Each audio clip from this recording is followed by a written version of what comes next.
tardes. Buenas tardes. Buenas tardes. Nosotros vivimos en el municipio de Planadas, Tolima, y somos docentes del Colegio Libertad.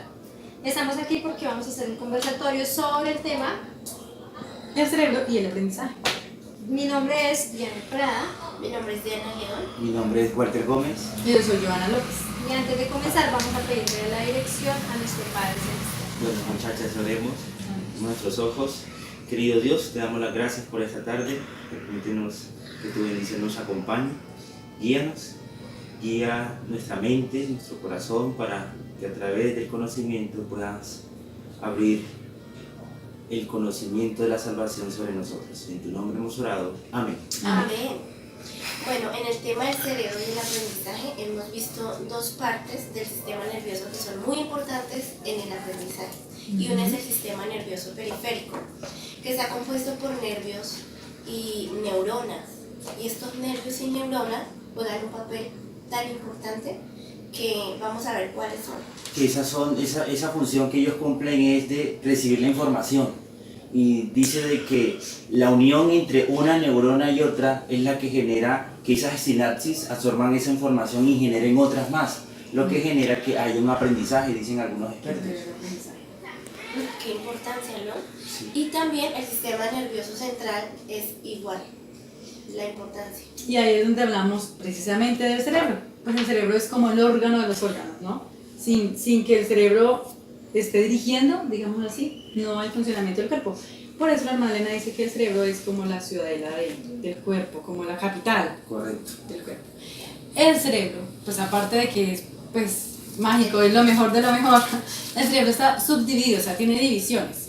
Y teniendo en cuenta esas divisiones, pues cada cosita tiene su función, pero a la vez se relaciona. Y hay una muy importante que tiene que ver con el aprendizaje. Y es que perdón Vianey, el cerebro, como ese control de mando, tiene algunas funciones inmersas dentro de sus partes, así que los estudiosos han dicho. Y digamos, por ejemplo, el hemisferio izquierdo es el que se encarga del lenguaje, de la parte del habla, pero también se encarga de la parte de los movimientos. Y todo lo que reciben mis sentidos del tacto, es decir, llegan a dónde.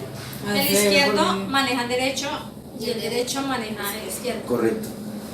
Bueno, una de esas partes tan importantes que tienen que ver con el aprendizaje, con la memorización, es el hipocampo.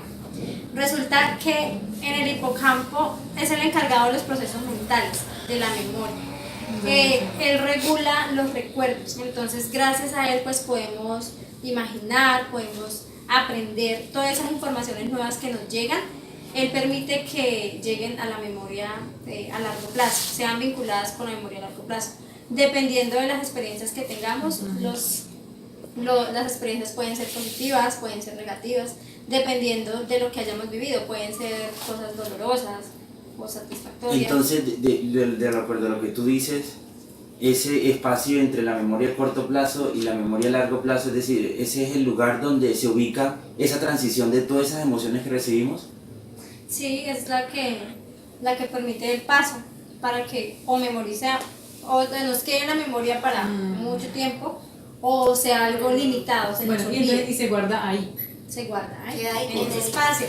También cabe decir, ¿no?, que el cerebro es un órgano que se puede ejercitar, es un órgano acostumbrable, es algo que adaptable por medio de las experiencias que vivimos. Por ejemplo, tenemos algo imposible que no podemos hacer, en el video lo veíamos, pero lo manejamos acá. Todo lo del cuerpo lo manejamos acá. Sí, si lo trabajamos, si adquirimos hábitos, si hay como una costumbre, como una rutina, si le damos lo mismo, pues nosotros pues aprendemos. Eso podríamos decir que para la mente humana no hay nada imposible. No. Pues, solamente lo que el Señor diga, no quiera que aprendamos. Solo un pedacito del cerebro de todo.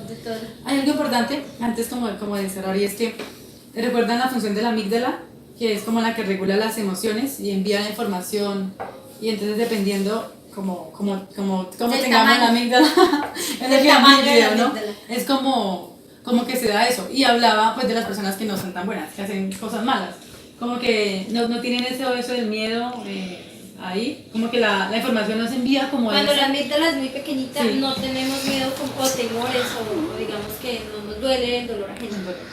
Pero cuando tenemos la Pero amígdala, ahora me resulta una pregunta, y es, Y las personas que no tienen amígdala. No, sí tiene. Es que no es la amígdala esta, sino la amígdala del bueno, cerebro. cabe Es que un niño podría preguntar Sí, eso. un niño podría preguntar eso. Pero no estamos hablando de esta amígdala, El cerebro estamos es hablando de la amígdala del importante cerebro. y el cerebro es el jefe de la orquesta. De todo. Podríamos Correcto. decirlo así. De todo. Bien. Bueno, Sí, yo de creo que- ellos no sé. Es imposible Entonces que haya vamos. aprendizaje. Muy bien. Sí, no, pues Ya, entonces vamos tiene a que seguir. tener un cerebro no puede. Muy A bien. nuestro siguiente tema. ¿Y cuál es? ¿Cuál es el siguiente tema? El aprendizaje y La memoria. la memoria. La memoria. Correcto. Algo como para comenzar. Para que haya memoria, debemos, a largo plazo, para que el recuerdo ahí, debemos tener en cuenta que hay 3 tipos de memoria, ¿no? Corto plazo, mediano y largo plazo. Sensorial. Sensorial, a corto plazo y a largo plazo. Es correcto, eso Bueno, sí. sí, Sí, así adecuado. el orden. Resulta que si no, nosotros a veces pensemos que la memoria a corto plazo no es como tan importante, pero resulta que sí, no hay memoria a corto plazo, o sea, es como la escalerita o el soporte para que Es haya que memoria la a que largo resecciona la plazo. información. Dura medio segundo, pero es la que tiene la primera impresión Impresión.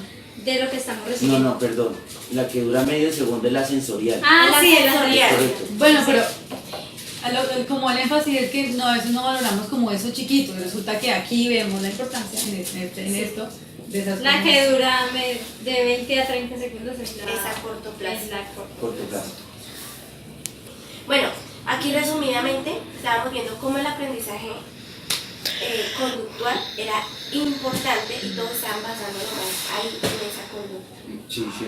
Pero vieron que eso limitaba muchas cosas más, entonces nos enfocamos o se enfocaron los expertos en el aprendizaje cognitivo. En lo cognitivo. Entonces ahí vamos a O sea, enfocar. y es como descubrir qué es lo que pasa en la cabecita de cada niño, ya citándolo en el plano del aprendizaje como tal, de nuestros salones de clase. O sea, como es querer saber cómo es que funciona eso allá interno para darle a los niños lo que necesitan o crear las situaciones que necesitan para que se dé el aprendizaje. Entonces ahí viene el proceso de enseñanza a aprendizaje. En este proceso, pues veíamos ahí algunos actores que hablaban de unos esquemas de aprendizaje, ¿no? 5 en total. Entonces, no sé cuánto que nos quiera decir. Esos 5 muestran lo siguiente, de que en nuestros pensamientos, en nuestra mente, para poder codificar la información hay algo que se llaman variables.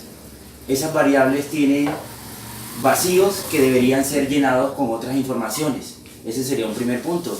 El otro menciona de que esas variables tienen subsistemas. Subsistemas. Es decir, hay un esquema que maneja un tema y ese tema puede ser dividido en otras O sea, partes. de ese mismo tema salen otros temas. Y ahí pueden salir otros esquemas de igual manera. Suponiendo y mostraba, digamos, de la cabeza. Y muestra de que la cabeza tiene varias partes.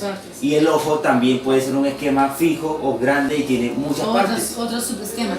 Y bueno, por eso está relacionado en algo que hablábamos de los esquemas del almacén, ¿cierto? O sea, como del almacenamiento, como el ejemplo. Entonces, como que cómo va organizado, o sea, cómo está organizado eso para que el aprendizaje pues se dé. Y son como capitas, ¿no? Como una sobre otra. Entonces trabajamos sobre lo que ya sabemos. Y hay unas cosas pues, que son demasiado significativas y se quedan, hay otras que desechamos. En eso es importante como nuestros propios intereses. Cuando Sí. nos interesa el tema es más fácil el aprendizaje y ya cuando no nos interesa es muy superficial, se nos puede quedar muy rápido. Por eso a veces nosotros manejamos conceptos, digamos, definidos o semánticos de algo, de una estructura, de un tema, pero también ese concepto puede cambiar dependiendo cómo nosotros reaccionemos o cómo sean nuestras conductas acerca de ese conocimiento. Ok. Eso puede variar. Y qué tan interesante o qué tan fuerte sea la experiencia, porque también hablaba que pues a veces el aprendizaje, uno tiene la intención de aprender y ni siquiera aprende todo lo que debe aprender cuando no tiene la intención. Bueno, habían en las cuestiones de los esquemas del proceso de la memoria dos partes muy importantes que era como la codificación, que se encargaba de la selección, la extracción, la interpretación y la integración, y la otra era la recuperación. Entonces, es no solamente codificar lo exterior, sino también como lo que aprendemos de esos esquemas que ya están activados. Sí, porque ese es el paso que da de cómo llega la nueva información sobre la base de lo que ya se conoce. Exacto. De lo que ya se conoce. A ver, pero hay unas situaciones, ¿cómo? No. Que hay unas situaciones que forman un nuevo esquema. Y es como cuando hay el aprendizaje se da de verdad. Hay unos que se acomodan, hay otros que son... Es decir, es que dentro de las mismas variables está donde están esas modificaciones donde yo puedo ir agregando, puedo tomar los nuevos conocimientos que recibo, elimino y agrego y fortalezco ya los que ya tengo. Sí. Bueno, está en la integración, en la codificación integrada. Correcto. Pero hay unos que se dan y son, o sea, como que no había un esquema de eso. Y entonces eso es lo que podemos llamar, pues, en ese sentido, que es un aprendizaje nuevo. O sea, que se dio el aprendizaje. O sea, los esquemas sirven más que todo, es como una caracterización de la forma como el individuo aprende. Es muy Cómo importante organiza. tener en cuenta estos esquemas al momento de uno ir al niño a Enseñar. O como a darles a... y ahí se va el proveerles. resultado de aprendizaje. Para lo de las estrategias o sea, son muy importantes que eso que aprendieron, que es a corto plazo, se convierta en largo plazo. Se convierte. Por eso es tan Sí. importante las estrategias a la hora de enseñar y hay que tener en cuenta que los niños no todos aprenden de la misma manera y en el mismo Exacto. tiempo. Entonces al final del archivo decía como que el aprendizaje para un niño, o sea, nunca va a ser igual, es propio. Para mí es Sí. uno, para Diana es otro, para Diana es Y otro. para mí debe ser otro también. Teniendo en cuenta lo que la información que el niño ya tenga, cómo la acomoda, y hay algo importante y es cómo la interprete, o las suposiciones que haga, teniendo en cuenta la información que ve, la información que hay en el medio. Muy bueno. Y también es como muy importante esto en cuanto a nuestra fe, ¿verdad? ¿Cómo podemos adaptar esta enseñanza a nuestros principios cristianos? La hermana Elena de Guay hablaba acerca de que el aprendizaje de práctica es mejor que el de solo leer o algo, porque eso ayuda a desarrollar ciertas habilidades. Y otra cosa que le dice, en lo que decíamos hace ratito, es que hay que como acostumbrarse, hay como tener un estilo de vida hasta que lleguemos a parecernos a Jesús. Entonces como que es un proceso y no se da de un día para otro. O sea, es lento y hay que uno como que quiere que echa para atrás, pero vuelva, hay que seguir en lo mismo, pues, para que se dé el aprendizaje y para que como que... Por eso ella describe que esos sentidos que son esas avenidas del alma deben de ser cuidados tan juiciosamente, porque de ahí parte cómo el chico o nosotros recibimos la información y cómo la transformamos. Y si de ahí partimos de que si Dios controla eso, nuestra mente va a estar ¿qué? Segura para las cosas malas. En mente, carácter y personalidad, el libro que estamos leyendo en las mañanas, en el primer capítulo dice que trabajar con la mente es una obra supremamente delicada. Sí. Y es lo que nosotros hacemos todos los días con los estudiantes, lo que cada docente en cada colegio, en cada lugar hace. Y es como la invitación para las personas que de pronto nos ven, que nos demos cuenta como la importancia de lo que le estamos transmitiendo a los niños.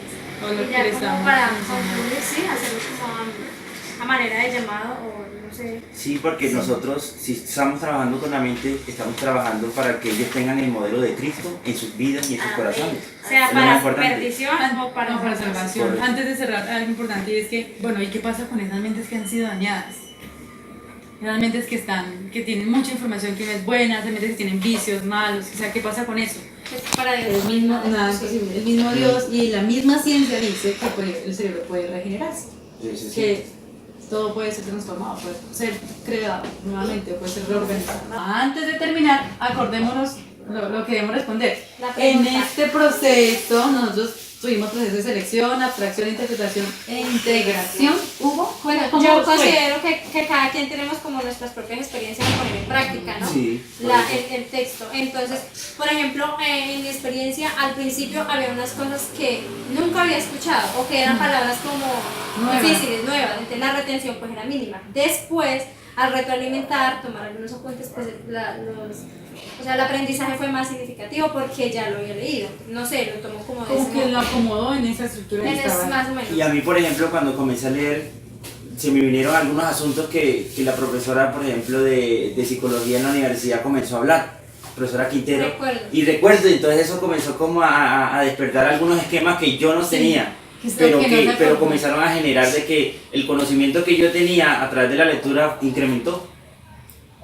Y yo en el proceso básico de la integración, yo ya tenía conocimientos que ya había adquirido de pequeña, pero ahora que estoy enseñando, estoy Los volviendo pueden a practicar y me estoy retroalimentando. Entonces es bueno notar de que estos procesos tienen que ver con la codificación de la información, de lo que vamos a recibir nuevo y basado en lo que ya teníamos, son necesarios para que nosotros aprendamos asuntos, temas, experiencias nuevas y cómo los niños también pueden utilizar todos esos procesos para su propio aprendizaje también. Y lo importante, ser conscientes de qué eso está pasando en la mente de ellos para proveerles las experiencias necesarias y que el aprendizaje se Eso dé es muy cierto. como eso. Bueno, fue un placer compartir Nos con vemos, ustedes. chicos, Nos muchas vemos. gracias. Bueno, Chao. muchas gracias. Hasta Adiós. luego.